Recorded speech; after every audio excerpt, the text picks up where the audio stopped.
What's up, everybody? Welcome back to another episode of the Terror Table, and today we are talking about the 14th edition of the Saskatoon Fantastic Film Festival. Right, 14th, not 15th. It's all 14th, yeah. Okay, good. All right, so we have lots of movies to get through, and we have festival directors John Allison and Jeff Drake here to hold my hand and tell me about all of them. Which one of you wants to start? There's so much to go through. We got to talk about like dates and everything, and who wants to? Yeah, sure. Okay, let's give us the whole laydown here, John. Yeah, so 14th Annual Saskatoon Fantastic Film Festival, November 17th to 25th. It's at the Broadway Theatre in Saskatoon, Saskatchewan, Canada. And that we are showing approximately, I think we have 31 time slots. We start on our biggest ever. I know it's done. Like 31 is wild. We're at the max and everything. But yeah, so we're Friday all the way to the Saturday on that. And for anyone who doesn't know, we are basically a genre festival.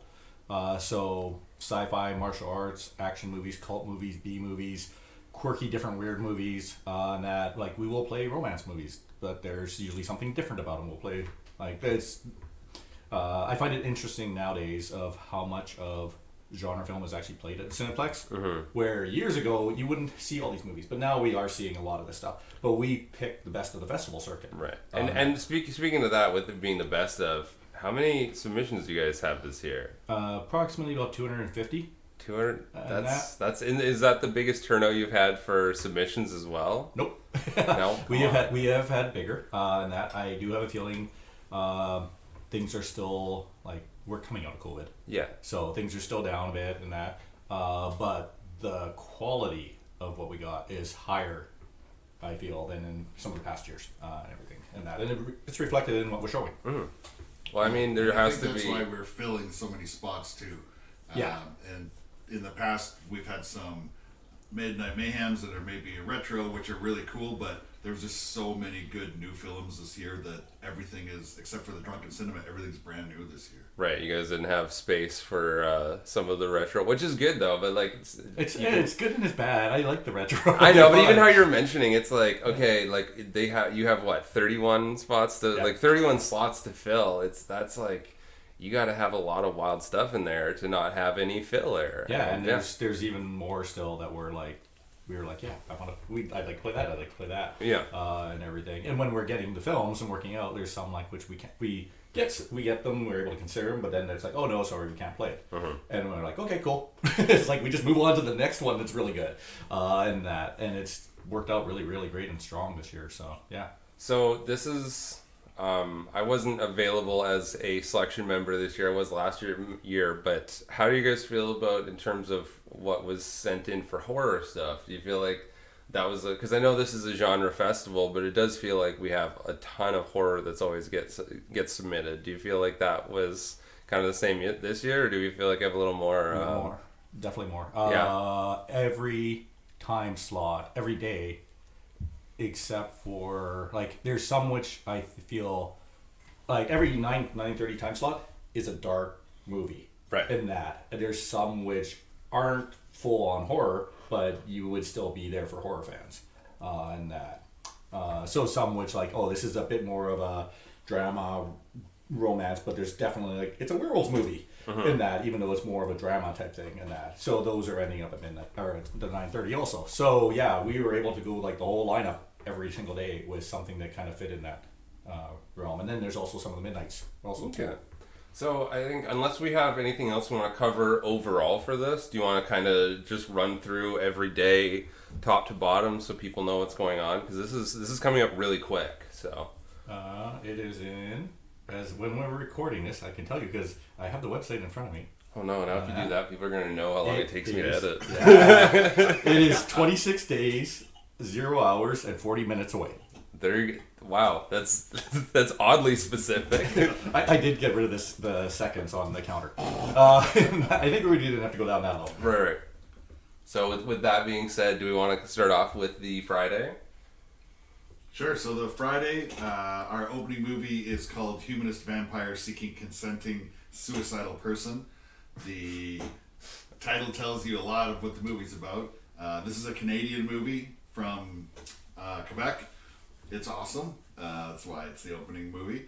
It's about a young vampire, young looking vampire. She's like in her 60s in vampire years, but she doesn't like killing people, but she needs blood, obviously, to survive because she's a vampire. So she finds Paul, who's kind of a loner with suicidal tendencies, and maybe there's a fit there if he wants to die and she needs blood to survive. So it's a horror movie edge to it, but it's also kind of a sweet kind of coming of age movie, romance movie in there too. So really different, really unique take on vampires. That's going to be our opener. Yeah, it's fun. The whole reason she can't, and it's right at the beginning of the movie, so not really a spoiler, but the whole reason she just can't deal with feeding on people is because when she was young, even though she wasn't really young, her parents, her like grandma and everything, who are all vampires, brought in like a clown or a magician or something, and they're like, yeah, this is her birthday party, and then they proceed to murder him. And that, like at the end, and she's supposed to join in, and she's just traumatized for the rest of the movie. So I have to ask with that one, is that, and I know, I would like to kind of mention as we go through, I know a lot of these are ones that have come through Shudder for you guys as well. Is that one that's come by way of Shudder? Because like, I'd just like to give a shout out to them. They have... Nope, it is not. No? No. Perfect. That's a cool one though, because I know there are a couple. We have 7 movies that will be playing on Shudder at some point. Yes, exactly. All right, so let's go on from that. So our 9:30 is Wild Things, but it is a drunken cinema. Can someone explain? I keep saying this, and I just want to get it recorded now. Is that I didn't know what Wild Things was before. I knew it had Denise Richards in it. They showed the trailer the other night when we were there. I still have no. I thought it was basically the trailer was a Pepsi commercial just minus the Pepsi. So I was trying to figure out what the hell is Wild Things. All I know is there's kissing in a pool. Yeah. So it's basically high school teenagers and that who are very older than high school teenagers and that accuse, I believe it's their gym teacher, who is Matt Dillon, of sexual assault. Basically, or like having an affair. And right. Stuff like yeah, that. I got none of that from the trailer. Nope, but it is actually what it is. It's like a sexy, sleazy, noir movie. Okay. And all the back and forth between them and who's actually scamming who. Kevin Bacon's in it. He's the cop who's investigating it. You have Bill Murray as the lawyer who's brought in, and it's all this kind of like who's scamming who's right. that, okay. And it's all very like it's like sex on the we're just they're throwing everything out there. Well, yeah, I'm interested to see. That's a different kind of drunken cinema, but I'm interested to see how that goes. Maybe a more intimate, sexual. There's actually we have a few movies this year which are going along the lines. Yeah, a little risque. And we have one afternoon is actually now going to be horny afternoon. Right. Okay, so you're embracing. Yeah, this we embrace it. The 14th edition is bigger, badder, and sexier. Yeah. Yep. I don't know if the Broadway seats are very comfortable to make out in, but we'll find out. I haven't seen the rules yet. Yeah, so I haven't seen the rules yet for what the drunken cinema is, and that I'm assuming it still have a drink and not something else. I think for me, I'll just do every time I see Denise, I'll drink, Starship Troopers or something. All right, what's after our drunken cinema? Right, so following the drunken cinema to round off Friday, this is our midnight movie, is The Puppet Man. So this is one that you mentioned is going to be on Shudder. So yeah, and from our former guest of the show and friend Brandon Christensen as well. Yeah. He's the writer-director of this one. And if you're listening to the podcast in Europe and you're not going to make the festival, well, you'll still get to see all these really cool movies because they're going to get picked up by somebody because they're so great. But this one is one that's on Shudder. So The Puppet Man is a convicted killer on death row, but he's always maintained that he's innocent, and there was some evil forces that were just puppeting him and making him commit the crimes that he's accused of. And now his daughter is kind of old enough that she's learning about the crimes, and her friends are now caught in the web of the Puppet Man. I love that. I think that's really cool. That's just from what I gathered from not only your description, but when I was watching the trailers, it kind of does feel like a little bit of a modern urban legend kind of thing. And yeah, I think it looks really cool. Yeah, and it's one of the reasons we picked depicted is it does have a few of the strongest, most interesting kills for the festival. Awesome, yeah. And some of that was in the trailer. If you remember the guy lifting weights, and Yes, the girl yes. with the candles, and so it's pretty neat. That's awesome. I'm excited to. Yeah, I've been purposely avoiding this because I know it did just come out on Shudder. I think the other week, but I've been. We are showing a few things on. Yeah, Shudder. no. I've been purposefully, and I will continue to purposefully not watch it so I can see it in the theater experience. Oh, with these movies, truthfully, yeah, like any movie. Yeah. In most cases. Yeah. If you with can, with the audience, way better. And some of these are total audience. Like, get involved with movies. Yeah, well, I will say, like, just on a personal note, because when we watched Freddy vs. Jason the other weekend at Broadway for Drunken Cinema, and I've had a lot of wild and weird experiences watching that movie, and that probably was the most fun. What a rowdy crowd. Oh, last Friday was fun and everything with all 3 Friday the 13th movies. Mm-hmm. Yeah, and a big crowd too. Yeah. We're already like. Unfortunately, the next one isn't until next September. You're saying, yeah. So, we've already we're already planning and like what can we do and stuff like that. Yeah. So that's it for night 1, I'm assuming then. Yeah, I hope so. We're already running long enough. We don't want to go till 3 in the morning or 4 in the morning. All right, what's going on for day 2 then? So this one, the first movie is at 1:00, and it's called Return to Kellogg. So we're definitely moving away from horror with this. And it's a stop motion movie about and like Kellogg, like the cereal no company. Return to Kellogg is a town, so Kellogg's a town in Canada. Oh, I was expecting the cereal company. No. And what it is you have a postman, a penguin, a mad scientist, 2 French Canadian farmers, a man in a cheese costume, and a C League hockey team, plus the rest of the town that comes together to basically try to make sure that not an overpass but an off ramp is made to come this, and it's a stop motion. Anyone who's seen a town called Panic, and that it very much feels along those lines and stuff like that. Like the stop motion. This sounds great. Yeah, it's a lot of fun. And the filmmaker is Canadian, and that, and she is actually living in LA. She has worked on a ton of stuff, a lot of animation and everything. And she's coming out. For that's the movie. awesome. Yeah, she's actually flying in and stuff. The part that blows my mind on it is I don't think she even realized at the time.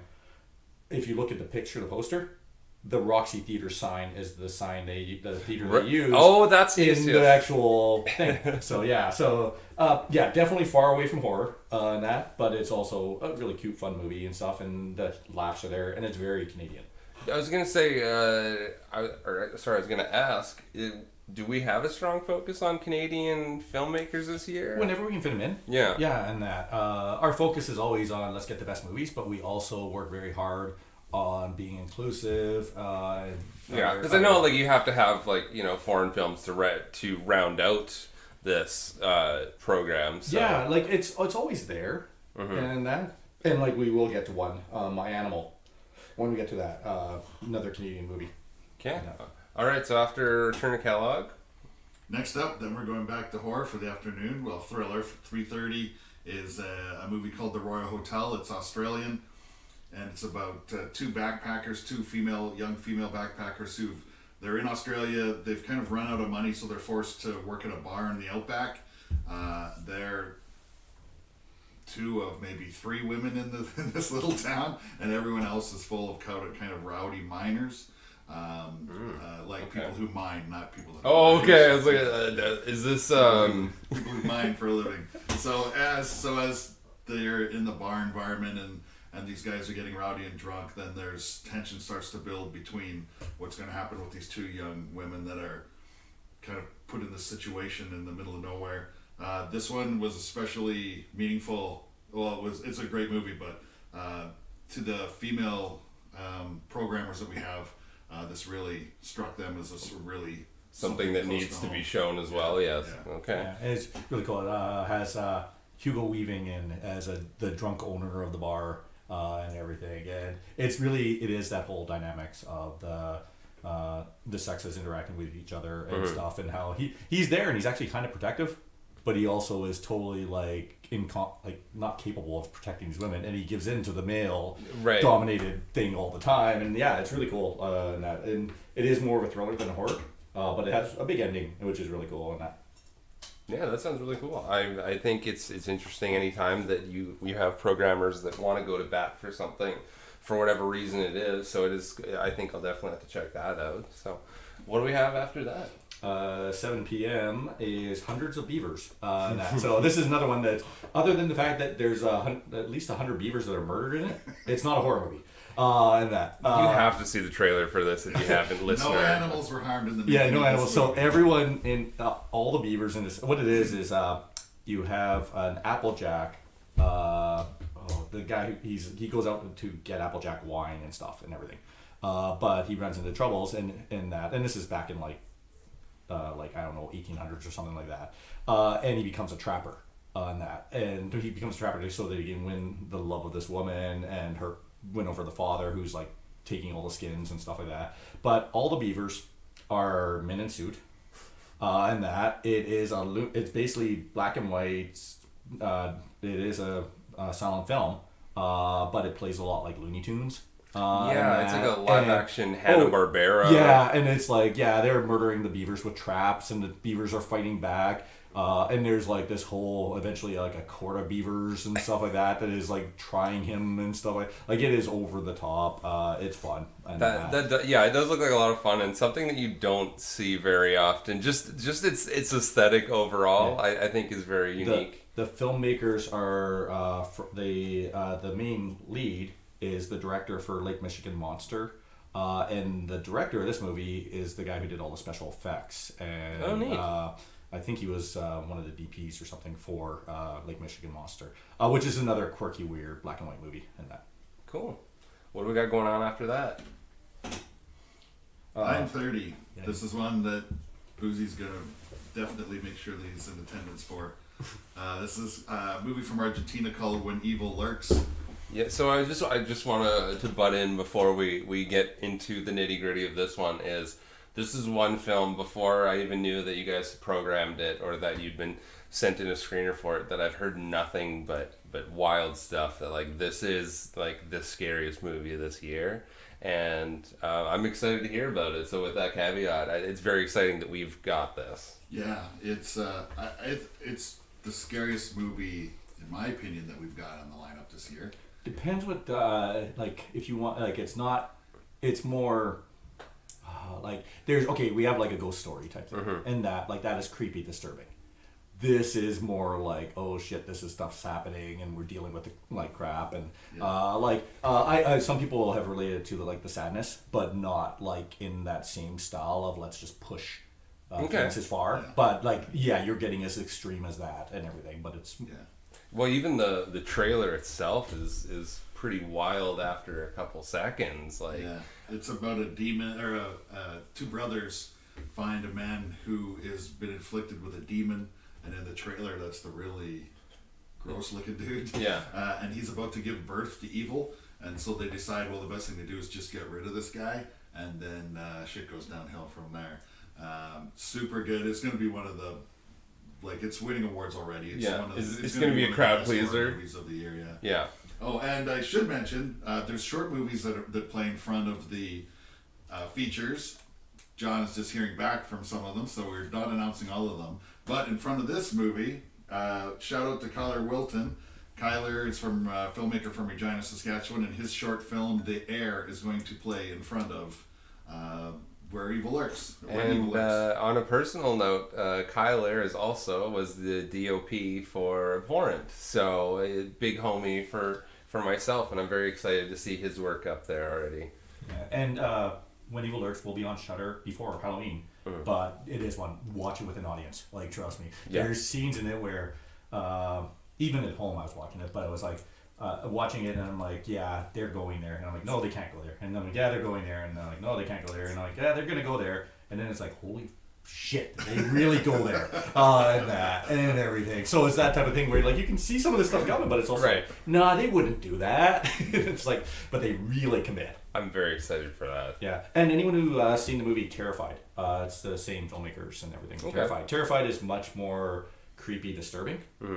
This one is more in your face and the murders in it and everything, and the violence is pretty there. Okay. Anything else we want to talk about with you? I feel like we really hyped that one up. Yeah, it's worth it. It's worth Worth it. it? Perfect. Yeah. Okay, so that's a It's not strong... overhype it. Yeah. Yeah, so following that, we're then at the Midnight Movie on Saturday, and in 2021 we played a short film called Visitors, in that. And that is a short film about some friends who end up at a house in Japan to visit their friend, and it basically turns into like Evil Dead type monsters and stuff like that and everything. We are showing Visitors the complete edition. That. So they've taken that It's short. a callback. Yep, they've taken that short. Anyone who's seen the short will see the short plus a bit more in it on that. But then it is an anthology film, but they're all tied together, and it is like pretty much like the end of the world. There's demons have come up to live, and there's people living with like how do you live with the demons and stuff like that and everything. And it is over the top, silly, gory. It's what I like from midnight movies. That it will keep everyone awake. And that was So this is a fun one then. Yeah, it's a fun one. Yeah. And it's like 60 minutes, so it is a perfect midnight movie. Yeah. I will say that I do love a good quick movie. If it's just there to shovel stuff at you and get out, then Get lots of blood and vomit and pus and perfect. So is that a cap for day 2 then? That sounds like a huge day already. Yeah, that day is 5 movies and that. Yep. So bring your cushion. Bring your cushion. Yeah, we have a few days like that. Like every weekend day. That like really going in each year is that we could just do like one afternoon slot, and then it is like no, we want to play that, we want to play that, we want to play that, we want to play that, and if we don't have this many slots, we don't play. So that's what you gotta do though. Is I've learned strategically nap. I will dip out on certain movies for like 20 minutes just to have a power nap in my seat. I love everyone who comes. Did you have a nap in the theater? I thought I stepped on you. You did? Yeah. See, that one I was like, that's not for everybody because I found a nice little corner I could actually lay down, but then you get stepped on. No, they accidentally stepped Yeah, on. it's better than Mitch like falling over and like spilling things all over and stuff. But yeah, like really, I'm a big believer in like I love it when people come to everything. Like, hey, come to everything if you can and you want to, and that's cool, and you'll see a really cool festival. But also come to the ones you want. We do like the 10-pack of tickets. We do individual tickets, and that if there's something that you like, oh, that's not my style. Yes, Yeah, but I do that's, recommend trying. And that's for a lot of people to go to the festival. You don't expect them to go see everything, even on like just one day, because there is so much. But it's like, yeah, like come out to the ones that there is a lot of good stuff. Yeah, it all depends on how much of a glutton you are for movies. If you've taken the time off work to do that whole week, then yeah, oh yeah, and we have people who do that. Most people do, yeah. All right, so what are we going on from here? We're at the start of day 3 now? Yeah, Sunday, November 19th now. This is noon. A movie called Booger. This is an American movie. It's the lead, Anna, is lost her best friend Izzy, and she's kind of struggling with the grief of that. And then her cat bites her and leaves, and she can't find her cat, and her cat's name is Booger, so that's where the name comes from. And this the wound that she's got on her hand just isn't healing, and it's starting to make her feel a bit strange, and then now she's hungry for like canned fish, and she's swallowing her hair and spitting it back up, and her predators, things are coming out of control, so it's a really... I think character study is what I would say it is. Yeah. It's done really well in the festival circuit. It's kind of a fantasy horror with some comedy elements. Super interesting, really different take, another unique movie that we've got. And that's going to start us off at noon. So you can come and, the last time we were at the theater, they had Black Cat Pizza, so you can come for lunch, I think, now. Yeah. And that one is, it is body horror where it's not like straight up horror movie in that. But I do know one of the shorts that is playing, and the one in front of it is called Death Snot. Death Snot and Booger. Yep. This is, like that's really playing into it. Now people are going to think that this is a mucus-filled afternoon. She is eating her hair and coughing up hairballs. Yeah. So this is like, if you are disgusted by that thing, like vomit. I own 3 of my own boogers. None of that. You're going to get a lot out of this movie. Yeah. All right. That's awesome. So then at 2 we follow up with Piaf. So Piaf is the name, I think, of a horse's tail, and it. How do you spell that? Piaffe. And that it's something to do with that. And, Okay. And what this is not a horror movie. This is we're in the horny movies on that. This is about a horse's tail and it's okay. What it's about is a young woman. Her sister has passed away. Her sister was involved with doing ADR on movies, and that. And so she's actually making the noise of the horses clopping, galloping around. But the sister's passed away, and she's kind of trying to pick it up. But while she's doing this, she also, for whatever reason, starts growing a horse's tail.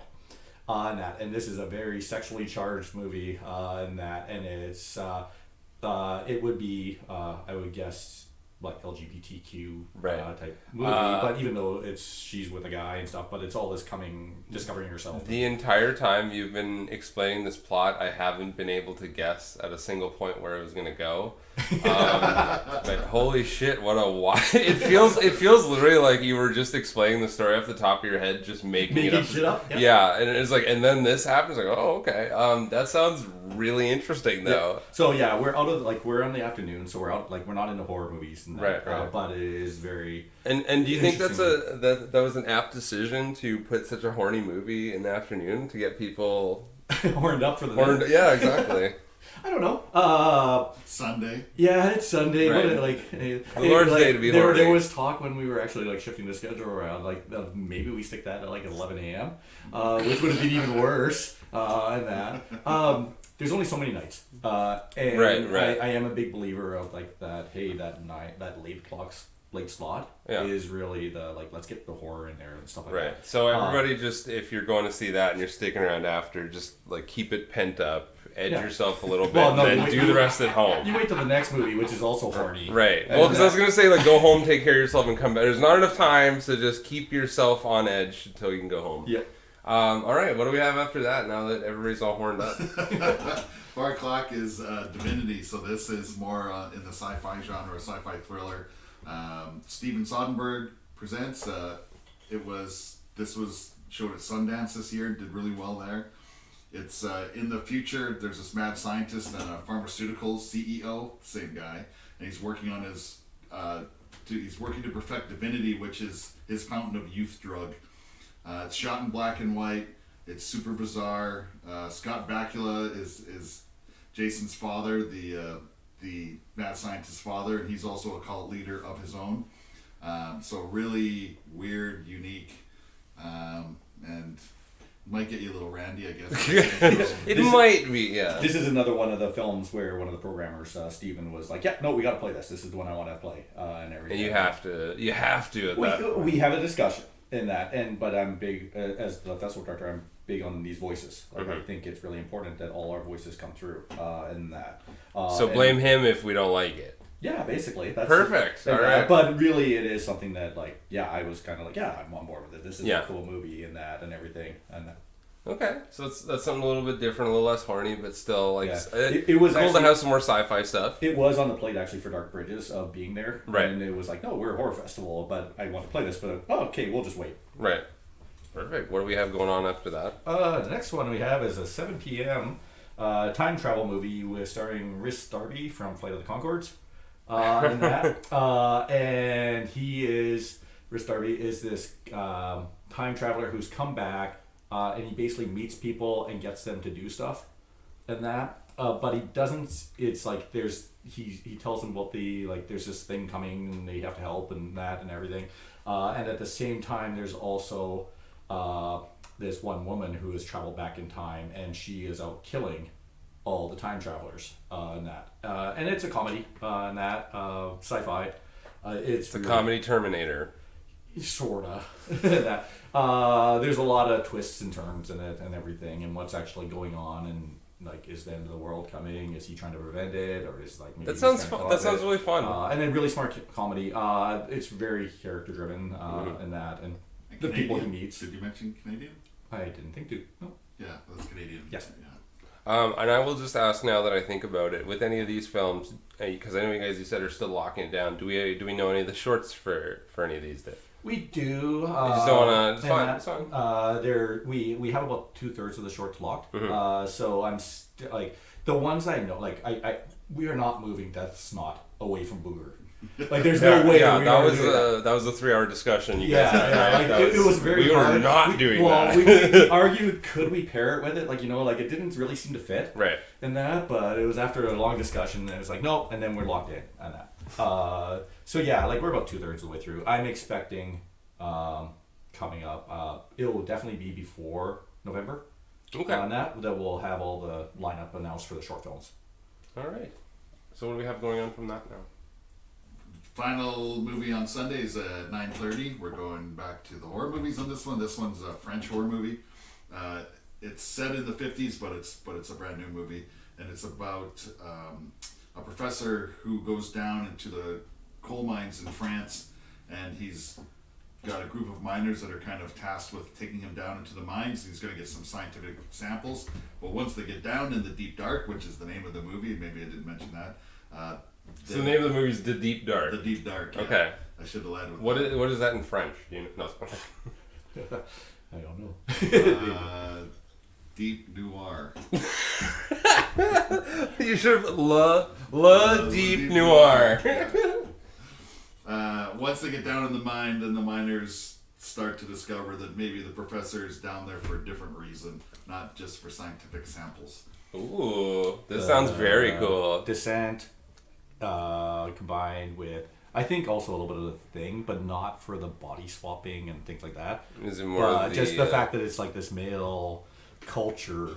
Right, and a little bit of like that whodunit, maybe, or it's less the whodunit. It's more just dealing with the fact that there is a big, nasty, practical effect monster down there. All right. And one of the characters, the French mines, what they would do is they would actually bring in like immigrants and stuff like that, and they would make them go into mines and work and stuff like that. So one of the miners is like this guy who's kind of managed to work his way into getting here. So half the miners don't trust him, things like that. And it's not the politics, but the interactions between them, and then dealing with this really cool practical effect, big ass monster in the mine. Okay, so I'm sold on that. All right, that is everything for Sunday then. Yes. That sounds very exciting. Yeah, I'm not a glutton and that much, and I won't put a midnight ever on Sunday. Ever again. Yeah, you learned. I've never done that. We've done Wednesdays, we've done Thursdays, and Friday and Saturday for midnights. Never Sunday. John, I believe I saw. What was the Norwegian movie about the death metal band that was on traveling on tour? No, that was our closing film at like 9:00. Oh no, it was like you were running super late. It was like Oh, okay. Well, I won't say we won't run late and end up, but no, that. Yeah, you got him on semantics on that one. No, that was scheduled for like 9:00 or whatever, and yeah, we had technical issues earlier in the day, and movies that. I don't know anything about technical issues. Never had that happen. No, we would never do a midnight on Sunday. intentionally. Perfect. So there's no midnight on Sunday, so we're moving on to Yes. Monday. Was it last year in that? Yes. Yeah, so this is a quick turnaround. Last year we showed Baby Assassins. Yes. This year we're showing Baby Assassins 2 Babies. In that. And Wait, you're not putting the right emphasis on it. Baby Assassins 2. No, I think it's Baby Assassins 2 Babies. That's what it looks like on the poster. Baby Assassins 2, 2 babies. No, All right. no, there is no Baby Assassins 2 Babies. It is Baby Baby Assassins 2 2 babies. All right. Okay. Yeah. All right. The poster will be on our website. Well, by the time this is out, probably the poster's on the website. Go to SK Film Fest and check it out, and then you can decide. Yeah, and this is the same 2 assassins. In that the first movie is very, very action driven, with the 2 girls not getting along, and that is somewhat, and coming to terms with each other, and that, and they're like teenage friends and stuff, but they're assassins on that. In this one, they're now friends. They're together on that, and they're just trying to make their way through the world. But they've actually been like kind of blacklisted from doing assassination attempts and stuff like that. And then there's these 2 guy assassins who are kind of mirrors of them, and it's them interacting with each other while there's other stuff going on and everything. The end fight scene is amazing. Next is My Animal, 2 Babies. Also 2 babies. Yeah, it's a big title. That. No, and I don't mean to belittle this movie. But it's a movie. This one's called My Animal. It's a Canadian film. It's something that's going to be close to Buzi's heart because it's a werewolf film. Oh my goodness. And it's but it's horror, but it's got some of those like romance werewolf feelings to it. Right. So LGBT. Yeah. So plus you're saying in like also hockey. Okay. Yeah. Who wrote this for me? Somebody wrote this for me. Jacqueline Castill was the director. Jay Matthews was the writer on this one. They know what to write about. This sounds very interesting. Yeah, so it takes place in a small Canadian town, and Heather's kind of feeling trapped in this town. There's a bunch of different characters that she's interacting with. Her alcoholic mother's kind of making things difficult. She's trying out to be a goalie for the boys hockey team, and there's some difficulties there. And she's a goalie? And she's a goalie. Oh man, this is someone wrote this for me. And Continue. then she's starting to develop these feelings for a female that's also in this small town. And then when the moon is full, she needs to chain herself to her bed just to try to control herself. So there's a lot going on in this film, but it's a really cool take on a werewolf flick. I'm happy anytime we can have a werewolf film, and it sounds like that is a really cool idea to go with it. And do you like Stephen McHattie? I do. He is the dad. He's the Stephen McDaddy. Is what you're saying. Is what you're saying. Awesome. Okay, what do we have after that? That's very exciting. Do you want to take the first one on Tuesday? I'll take the second. Yep, I knew you were going to want to. Okay. Tuesday, now we're on at 7 o'clock. So I just have to ask, for the week up until like Friday, what's the latest you guys play? Because there's nothing at 12. Right, so is it just Really, the last movie at 10 or every movie, truthfully, unless it's a midnight movie, which is Friday, Saturday, and then Friday and Saturday. Yes, just Friday. Is at 9:30, except for one night when we have to push everything back because we also do a time slot for short films. Okay, so it's pretty consistent. Pretty much, it's 9:30 across the board. Okay, so that's doable. Like I'm trying to say, like, because there's once it gets a little bit later, it's hard to get people out. But like 9:30, you're out. Hey, you're home before. We're earlier than half a. Like, Exactly. I yeah. hate I'm like landmark 10:30. Why? No, that's not. And then they're showing like Killers of the Flower Moon or something at like 10:30, and it's like weeknight. That's 3 a.m. when we're out here. Yeah. I mean, in previous years, we've during the weekdays we put 3 movies in during the week, but it's tough for people to get finished work, have something to eat. So we're at 7 to 9:30 for most of them. Yeah, and that's the reason why the festival is now this many days. It was let's make it so we can, because I do want to encourage everyone to like come out and then like, hey, you have like an hour or half hour or enough time to hang out front, have a smoke, chat with people, have a drink, do stuff. And Right, enjoy you're the encouraging. crowd. Yeah, you want them to get all their stimulants in outside. Well, they get in all their chatting and have fun with each other and Right. meet people and things like that, and then go across the street to the bar. Perfect. So we're going to start off Tuesday at 7 o'clock with a crime thriller. It's kind of the genres we've got on listed for it. But it's called The Last Stop in Yuma County. And it stars Jim Cummings. He's a traveling knife salesman. And he needs gasoline. I just have to ask, did he help write it? No, because he like every time I hear anything, because I love Jim Cummings, but it always feels like he's either like directing it or he's written it. He is a producer. Yeah, This has got a very different feel from his other films. Like Okay. Yeah, but he's also still he is the same. He's the same character, similar kind of character, guy, but the whole feeling of the Right. So if you're a Jim Cummings fan already, then you know you're in for it. It's good stuff. Yeah. So he's a traveling knife salesman. He's run out of gas. And he's Is this like the waiting for 70s or something? It's timeless. Yeah, it's I hard to would tell. say. Okay, because I was like, is that still a career out there? I believe so. Ooh. When I was in university, I remember I went to an interview and I was actually for, I think it turned out, they wouldn't say what it was for, and then I got there and I think it was vacuum salesman. And Is this like pre-pyramid scheme, pyramid scheme? They're like, we can't tell you what you're selling until you come here. It was basically that type, like get you in and then like, oh shit, I'm here. It's important that he sells knives, though. That's Okay, that's a hinge. Okay, yeah. I like that. So he's waiting while he's waiting for the fuel truck. There's no fuel at the fuel station. The truck needs to come. But there's a restaurant next door, and so then characters start to pile up as they're all waiting for gas, and then a hostage situation breaks out, and it's got very Tarantino-esque feeling to it after that, and gonna keep you guessing. It's gonna keep you going, oh shit, how are you gonna get out of this? And it's a very, very strong movie. yeah, I was super glad when we got this one tied up. John, you said you wanted to take the next one. Yeah. So the next one it's one of my picks on that and everything. I get extra because I just force my will on people and that. But I'll remember that. but what it is there was a movie we were trying to get, and it was kind of like maybe even possibly, and then we never got it. But we did get it at the end because they're willing to do a secret screening of it. So this is a movie that has won festival awards. It is a horror movie. It is a creature feature. And it probably will not come out anywhere until 2024. So that's pretty it's huge. A big, cool score for us and everything. I haven't had a chance to see it. And that. So I'm going in blind with everyone else, and I'm using the reviews and the information out there to say, this is something we should see and watch and everything.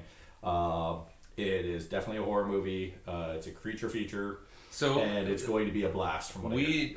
As far as I can remember, we don't do surprise screenings too darn often like this. So Not this too often. Pretty exciting when we do have it happen. So I urge people to come. Like, I have no idea what it is either, and I'm very excited to check it out. Yeah, like on the write-up, I will give those hints that I just gave. That's all we're saying to anyone and that. When you get there, I might give one more hint before the movie.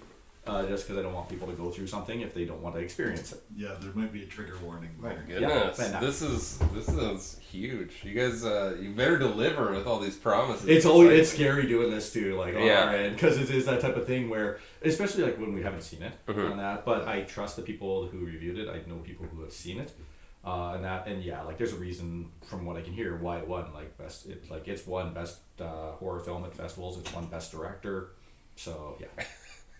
I'm very excited. I can't wait for this. That'll be for, I guess, for myself. Just listening to you guys, that might be one of the highlights for me right off the bat. I hope it is for everyone. For everybody. I hope it is for me too. It's actually, I love the idea of coming to my festival and getting to watch a movie for the first time. So I'm like, sweet, I'm doing this. No napping on that one. All right, what do we have next? I can talk about the next one. So we do know that the short film short film block we do.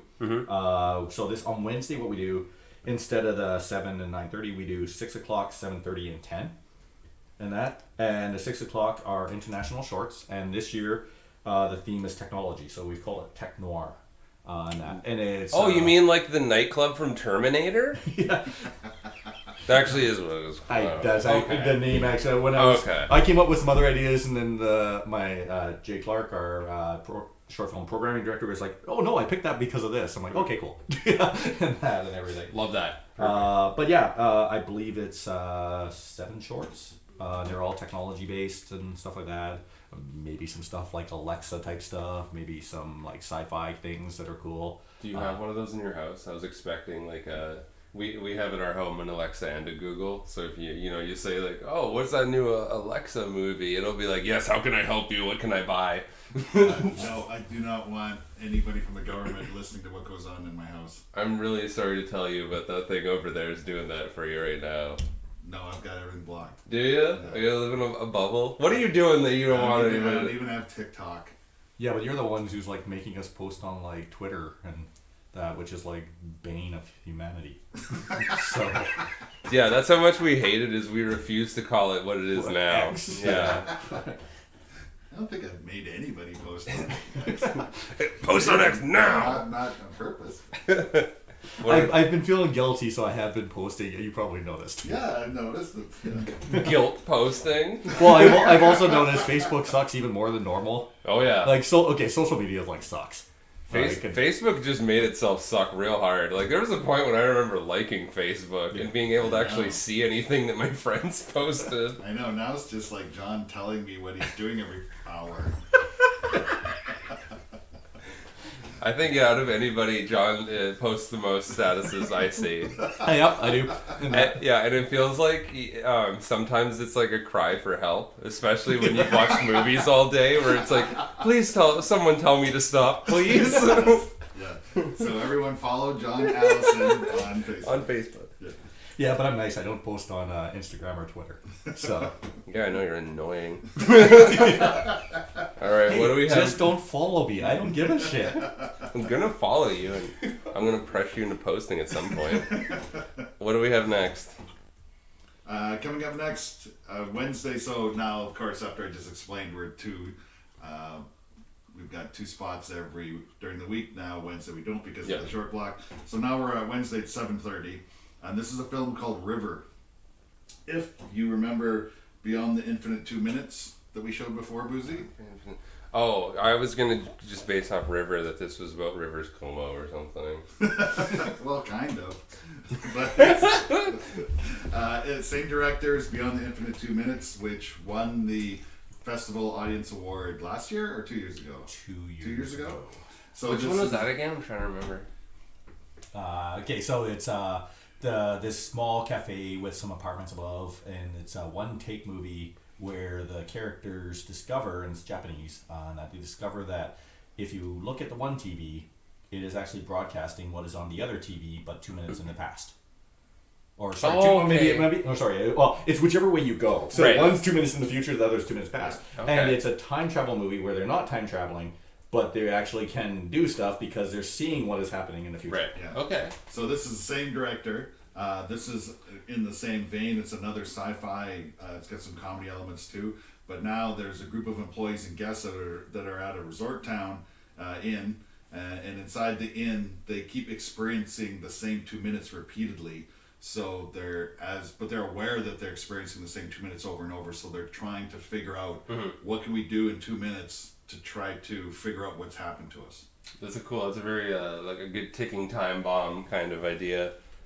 Yeah. Using the 2 minute rule. And you have all the characters who are the ones who accept it and just like, yeah, no, we're going with this and we're gonna figure it out. Then you got the ones who like just can't accept it and like then it's like, what do they do with them? And so I bring up that Beyond the Infinite 2 Minutes won the audience award this year because this one's going to do really well again this year too. That's awesome. That sounds really cool.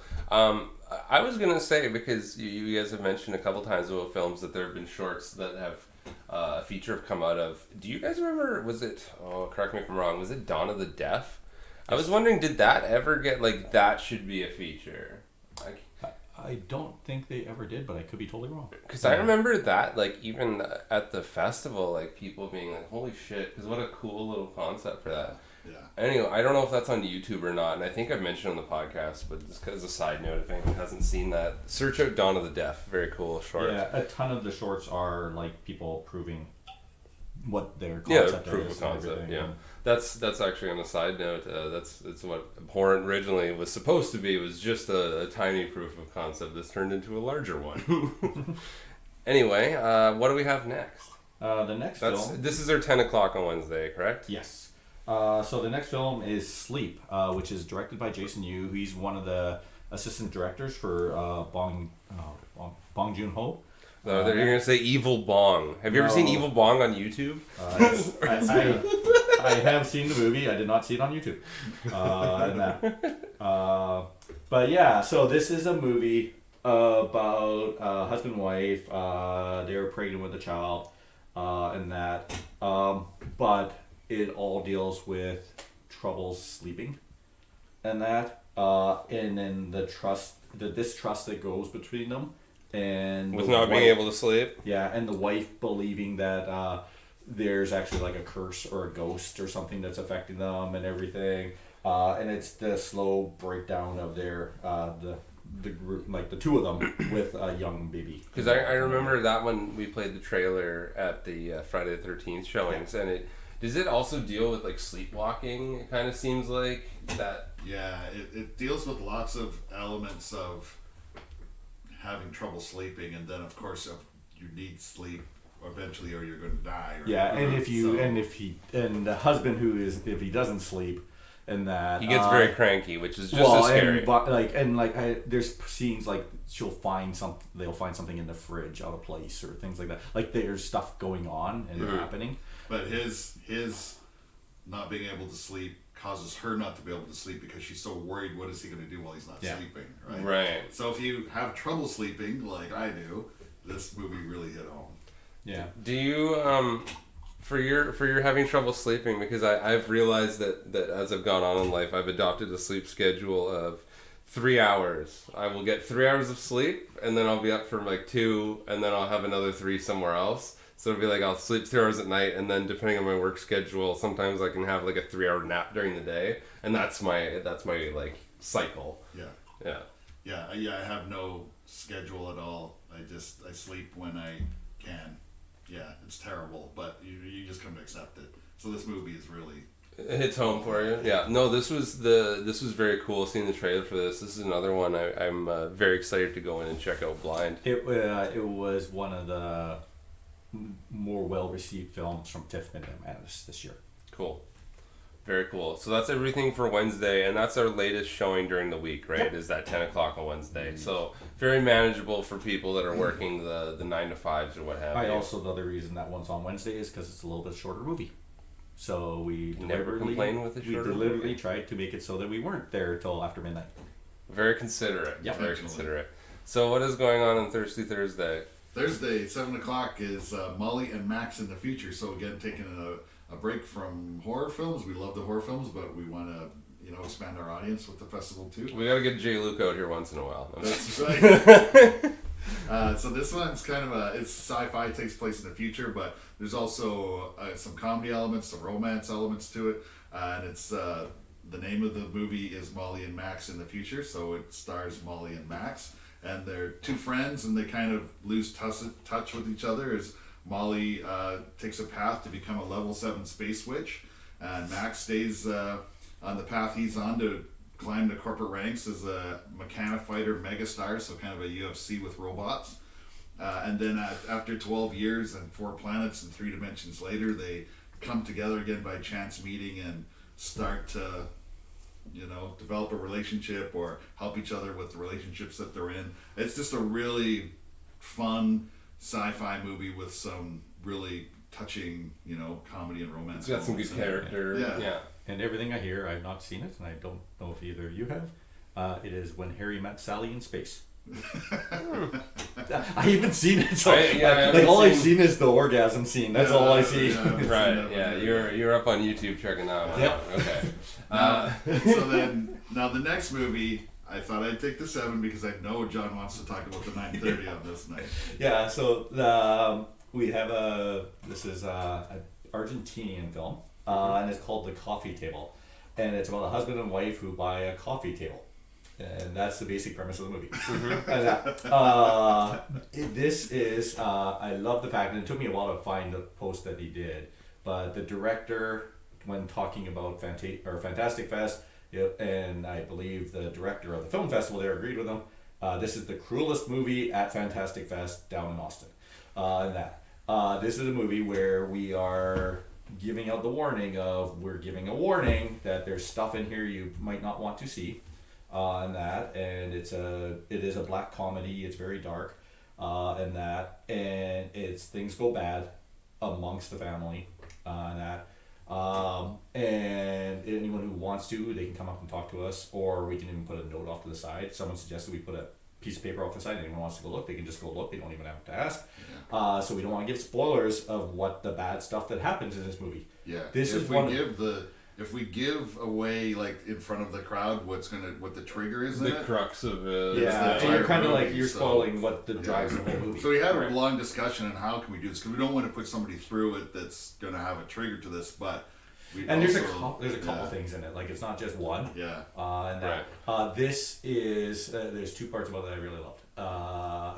The first is this is one of the tensest movies I've seen in a long time. And not tense in that like, oh my god, there's gonna be a killer killing people or things like that. Or that type of horror and stuff. It's more, this is a realistic situation and just people dealing with it. And then my favorite part though was one of our programmers who watched it. We have 2 teams. This was Anisha watched it, and her comment after watching is, The Coffee Table, I just watched it. What the fuck do I rate this? And my response was, it's a really good movie, right? Yep. Okay. And it's some really challenging shit that people are dealing with. Yep. Okay, cool. I would rate it high. And that. So yeah, this is one which it's in the late slot. We argued back and forth a little bit, discussed whether we put it first and then have something like Molly and Max to kind of lighten the mood. A little palate cleanser. But we're early enough in the night that people can watch this. They can still go decompress after at like 11 o'clock, 11:30. Right. On that. So they're not going to bed traumatized and their day ruined on that, but they have a chance to go, hey, what did I watch? Let's go relax and compress. To reiterate, this is about buying a table. So, I understand the struggle of it. So this might negatively impact Saskatoon's table selling industry. Like IKEA is done here. You're put on notice. and the coffee table is quite amusing when you see it. Yeah, you'll definitely think harder about your coffee table choices when you go to buy a new one. Oh my god. This is going to be like one of those like the Jan Arden commercials where his puppy's crying and stuff. And so I love wrecking people.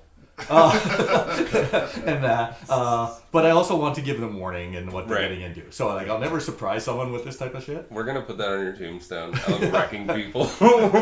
Like, hey, it is a blast to come in and laugh your ass off at stuff. It is also a blast in my mind to come in and have something emotionally hit you. That's what you built the festival on. And this is funny. Like it is fun. There's like serious funny moments in it, and just them dealing with the stuff. And then there's parts where you're like, no, you're not gonna. Oh my god. Yeah, like oh shit, I feel like I feel so bad for them and that. So that was the end for Thursday, correct? Yeah. So you can get out of there at 11 o'clock or whatever, and go and cry, or drink away your misery. Yeah.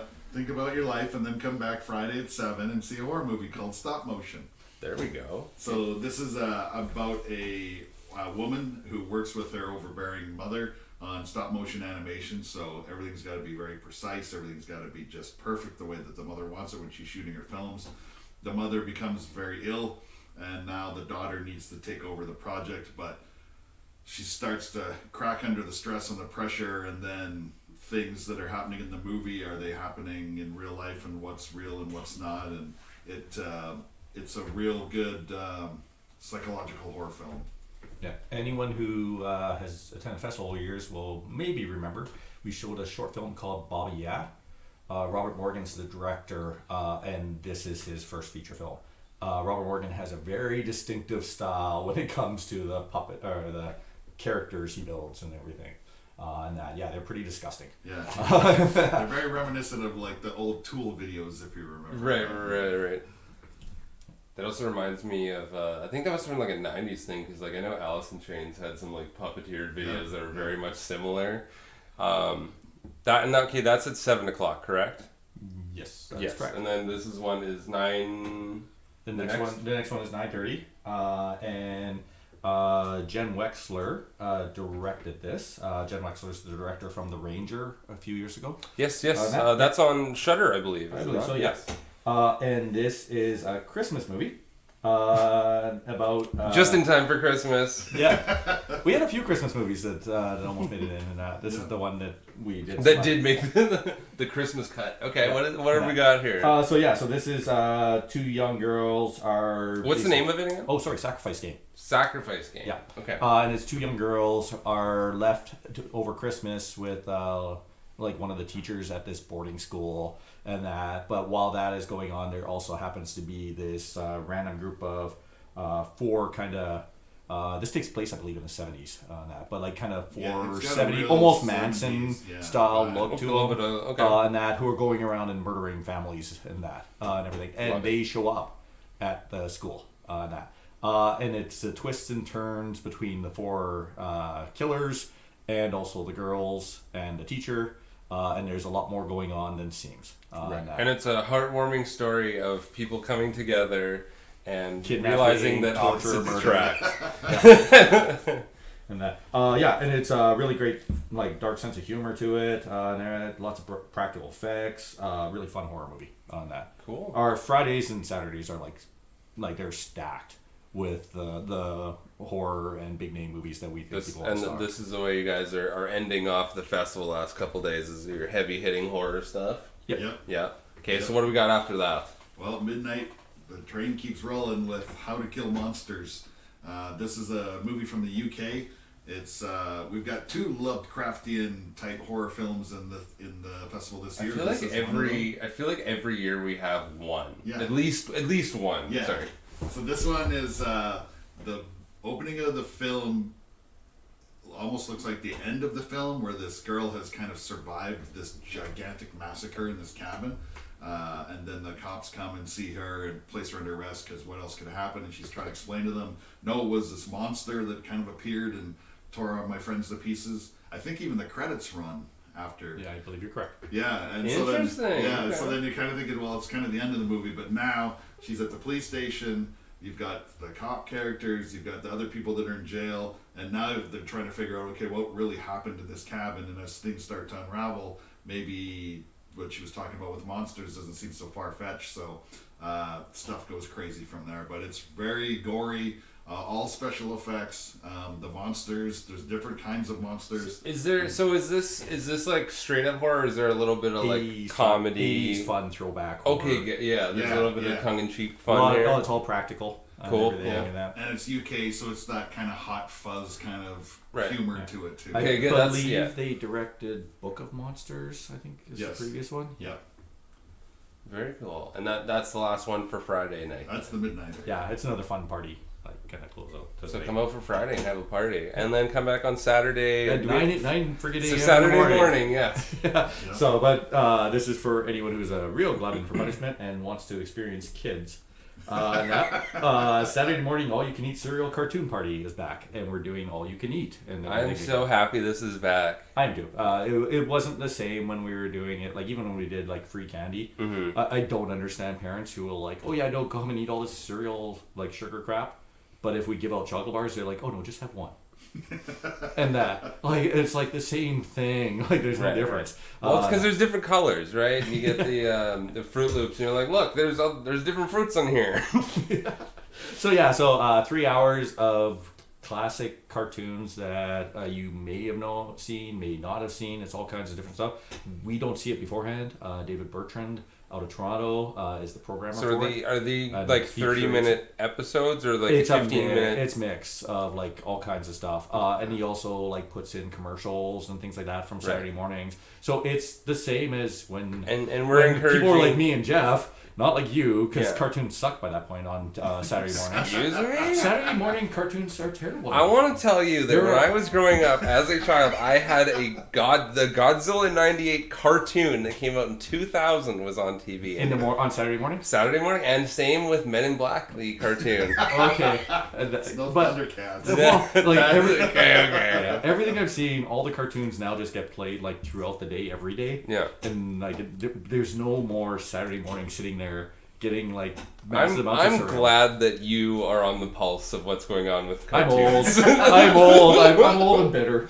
But we should mention that it's not the like little hands in the cereal box. It's free for all that Correct. it has been in the past. The staff is going to serve the cereal still all you can eat, but Right. it's a little gonna be more hygienic than it a has little been more in the past. COVID friendly kind of.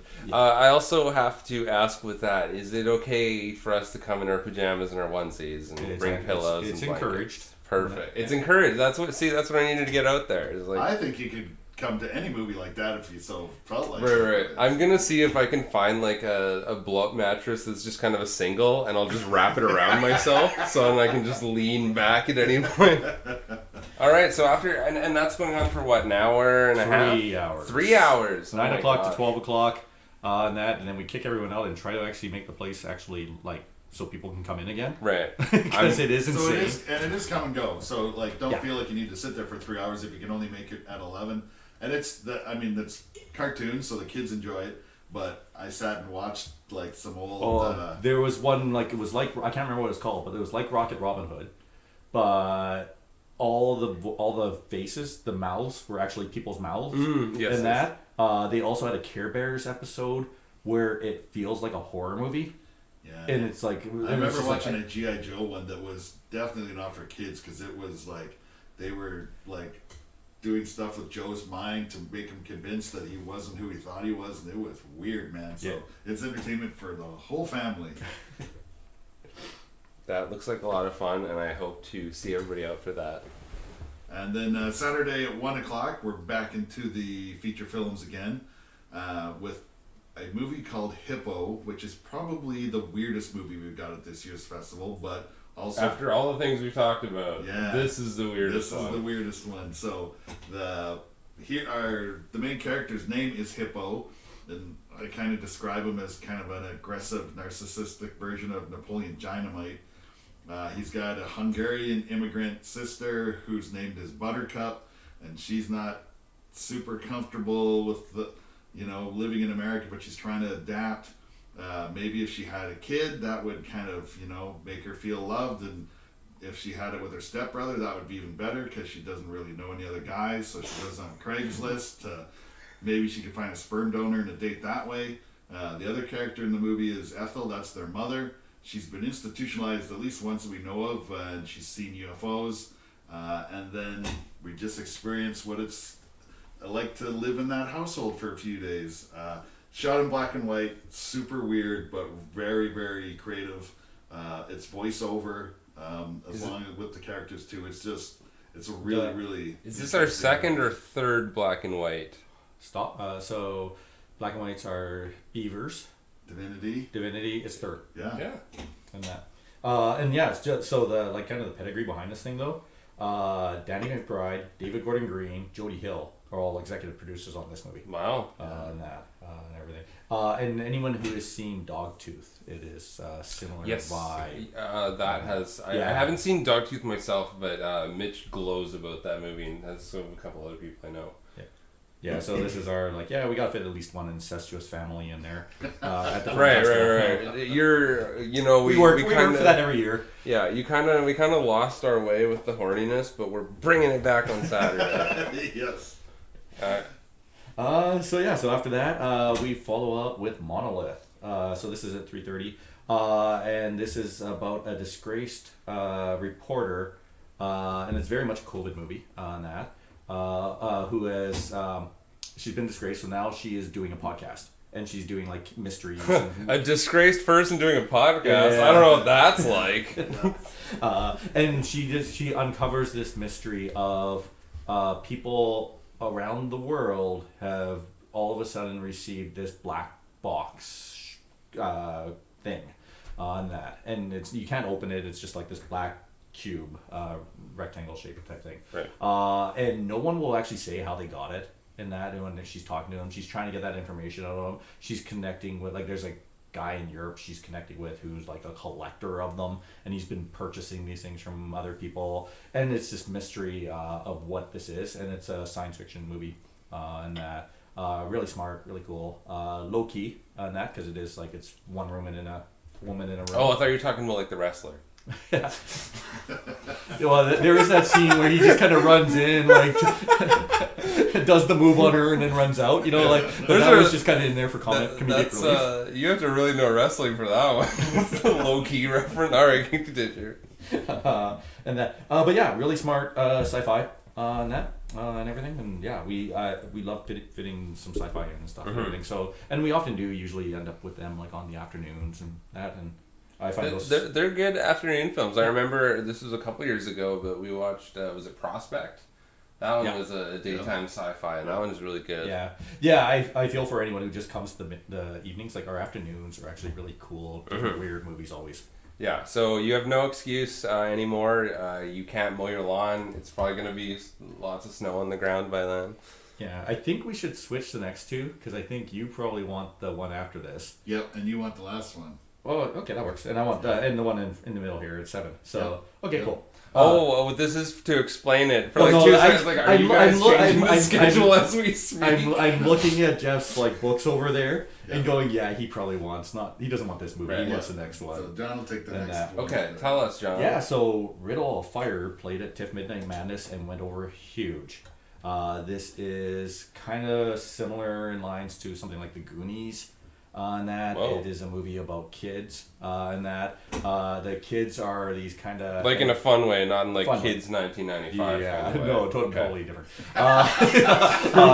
Although these kids are criminals, and that somewhat, but fun, criminals. Yeah, okay. and that breaking into places, stealing stuff, and using traps to stop the security guard. Up to no good setting traps. Yeah. And one of their mothers is sick. and that. And so to make her feel better, they have to go get a blueberry pie.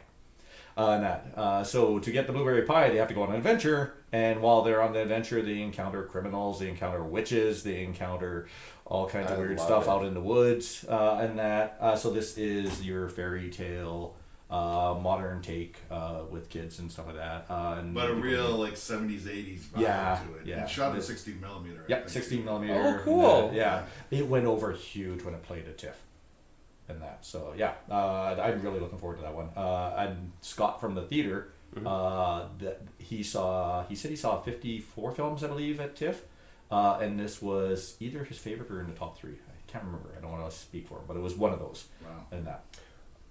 I just have to ask, because it's not a bad story at all, but he mentioned yesterday, what actor was he talking about that he was sitting... Viggo Mortensen. Yeah. And that was so Scott was sitting behind Viggo Mortensen at multiple movies. Yes. At TIFF.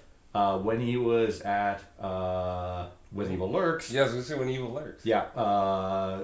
Basically, they get to some of the scenes, and I can't show because we're a podcast, but it was just the reaction from Viggo Mortensen was like... Yeah, and he was like clapping. Was like, yeah, cheering. Yeah. And, it's like, and just from the stuff, like, it's like he's a film fan. I guess that's what I wanted to get out of it, and that's kind of a nice... I find it very touching, is Viggo Mortensen can do whatever he wants in his life at this point, but he chooses to go to movies. To go and see these indie films and actually... enjoys it. So I thought that was... Sorry, that's just a little side story. You mentioned Scott. Anyway, continue.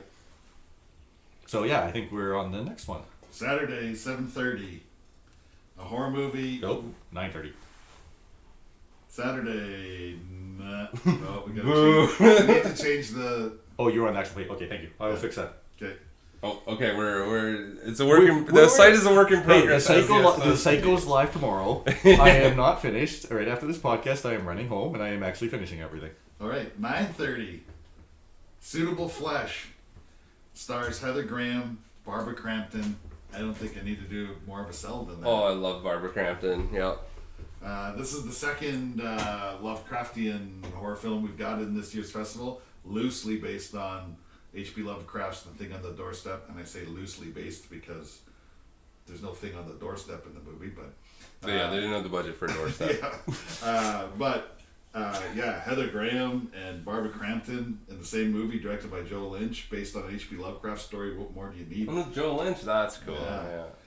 So Heather Graham is a psychiatrist, and she's kind of thrown into disarray when she meets a young patient that she's kind of really interested in the claims that he's making are happening to him, but she's also attracted to him. Then she's suddenly charged with murder and locked away in an asylum, and so she's telling her close friend Barbara Crampton, this is what's happening. And so as two psychiatrists, they don't know what to believe. They're not sure, what's real, what's not. It's erotic, it's body swapping, it's cosmic terror. This is a really, really great film, and I'm super happy that we were able to lock this one in too. Yeah. Anyone who wants to listen to a good podcast, Don't quit listening to this one. should go check out Colors of the Dark. They just had Joe Lynch on. Okay. And I was just actually listening to it this afternoon, and yeah, it's really like the stuff in it is really cool. And that he was talking about how he doesn't feel it's a midnight movie and that and everything and stuff, but it's good at this. It's cool listening to him because he's talking about, this is actually better at like 7 o'clock or 9, depending on where you are, what group you're at. Right, so you're taking down that info. You're 100%, right. 7 yeah. o'clock, 7 o'clock, okay. But he also talked into like all about how they gender swapped the characters from the story and everything, and what that actually meant to the story and stuff. So it's really cool. And just like with every Lovecraft story now, you have to take out all the racism. Yep. It's not just the white old scientist professor who like discovers experiencing terror. Yeah. There's a white old scientist in this one. Yes, there is, but he's not the main character. No. And that is your 7, right? 9:30. Okay. Yeah. So 7 o'clock is Riddle of Fire. 9:30 is Suitable Flesh. Suitable Flesh, and then the big finale. Yes, the big finale is not this year, but last year at TIFF, the People's Joker played, and then it got pulled right after. This is the name of this film for anyone is The People's Joker. Yeah. So this is the parody of DC movies, with the main character being a trans Joker, Joker the Harlequin. And that. It looks wild, and I can see why it was pulled. Who knows? There was a letter that was sent to them and they pulled it. And that and everything. I'm assuming they got a lot of cease and desist. I don't know. Who knows? For us, it was just like, hey, this is a cool movie, and we want to show it and show support and things like that. I was like, yeah, let's do it last year, and we couldn't. And they recreate scenes from all the different Jokers, and they even have Jared Leto Joker referenced in this as well. Yeah, so a lot of the other DC villains. Yeah. The Bane character's always fun. And that. Just when you guys showed the trailer, even when they showed Bane, there was a good crowd reaction. So I think that one looks like a lot Bane's of fun. a bit have you been watching the Harley Quinn animated? I have not. Tell me, John. Well, you gotta watch it. Bane is amazing in it. And that because he is so self-conscious and no one likes him and he's trying to be friends with everyone and that, but he's like a total kind of big, huge klutz and stuff. It's great. Yeah. So my favorite villain from the Dark Knight series, and he's the worst in this. Well, they're all terrible in Harley Quinn, and that the whole series is like that series is a takedown of DC and stuff like that. Cool. But sorry. So Vera Drew created this, directed it, stars in it, wrote it, and everything. It'll be a blast to close out on this. Really strong satire and everything, and dealing with all the like coming of age and being trans and all that kind of stuff and everything. And that. So we know people want to see it, and I think it'll go over really well. So this is a great way to kind of close out the fest. And what a kooky overall. Yeah, just watching the trailer for this, it is wild that it is out there and we get to show it, and it looks like a lot of fun. Good way to, like you guys have said, good way to close out the festival. Yeah. I don't know if you guys have anything else more to. That was a lot, and it sounds like a really amazing lot. Like because for the listeners, I haven't heard about this. Was the first time me hearing a lot of this stuff. So. A lot of these to me sound incredible, like the werewolf one and stuff. It's like it is such a strong year for horror, like on the festival circuit, and everything. Like usually we fit in some in that, but it's always like we have all these other movies, and so just this time, like what is there 9 or something like that? Like a really strong horror movies. And the website will be live by the time this goes live. Yes, and corrected. Unless I somehow race home as fast as possible and edit this spitefully. Hey, feel free. But, I will not care. Take time to watch the shorts too. I think we had 280 shorts to choose from. It was 205 shorts plus a few more.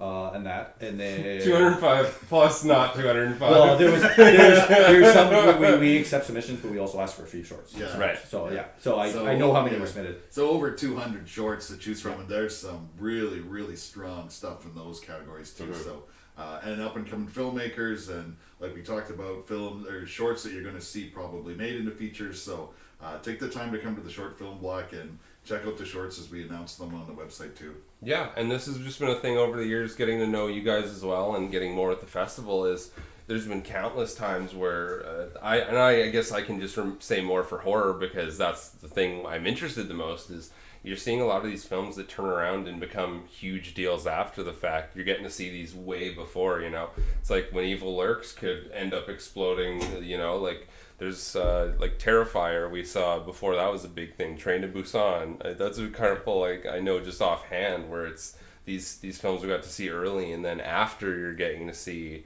everybody else finally getting, and it's just go check these out. These are new and exciting. So. Yeah, it's always neat to see years later, like kind of like, oh yeah, that film, like which films have staying power and which don't, and a lot like we have a good record over the years. Yeah, and I do feel a lot of times, the audience is correct when we do a lot of the voting and stuff that they always pick some really really interesting films, and it'll be a good time. And the Friday the 13th series that we just showed had, we had a couple hundred people come out to those screenings, so. We're going to have a good crowd in the theater, I think, for, the full week.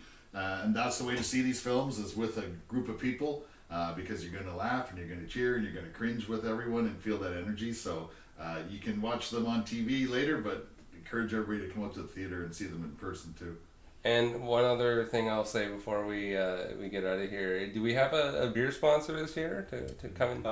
District Brewing is involved. Okay, yeah. So come in specifically for the Drunken Cinema. Yeah, specifically come out for Wild Things and drink a shitload of District Brewing. It's anybody who has helped out with the festival, we appreciate a lot. So, I think that's it. Unless you guys have really watch skfilmfest.com, all Facebook page, all the social media is SK Film Fest. Twitter even. That's up to Jeff. I'm done. I don't think I didn't even. I posted like a couple times, I think. Okay. But all the tickets and passes and everything will go on sale coming up on that. Right. And if you're a member for the Broadway Theater, discount. you get a discount. So Yep. make sure you get your membership. That thing is worth its weight in gold. Yeah, and we also have our membership, which is $25, and Right. that is for lifetime, and it just gets you just our stuff for Yep. cheaper. And that the Broadway Theater also, I'm sure, would appreciate it. They are also right now, even if for the rest of October, and it'll be on after. They have multiple levels of membership now. Oh, that, and there's one which I bought. The marquee membership, which actually for $150 you get into all the regular screenings for the entire year. No way. Yeah. Oh wow. And that, so that doesn't count the festival, but it counts all like our not our Drunken Cinema, but our Midnight Mayhems. And Yeah, stuff like that all too. the screenings. that we Anything had. with the regular Broadway theater price. Yeah. Yeah, like all the screenings they had this month for the Halloween Yeah. stuff. You could have got into that. And also, this is just something I've noticed because I picked one up myself. Is they got new T-shirt designs. Go check those Yeah. out. They're designed by in-house staff, so there's some cool stuff in there. Yeah. Overall, Jeff, you got anything else you wanted to mention? Thanks for having us. We appreciate the support, Buzi, and what the Terror Table does for us for helping us get the word out on the festival. So Well, I'm gonna say. Sorry, continue. thank you. Yeah, no, thank you. I was gonna say just on my own end, thank you guys for coming out. It's been a little bit since I've had to record or had anybody to record with, so this has been a nice way to get back to it. I'm sorry we couldn't talk more about our personal what we've been watching, because I'm sure we all have seen some interesting things. We're not allowed to talk about it because it's all stuff we consider for the festival. Since August, I have watched close to 150 movies. Like that. Well, there you have it.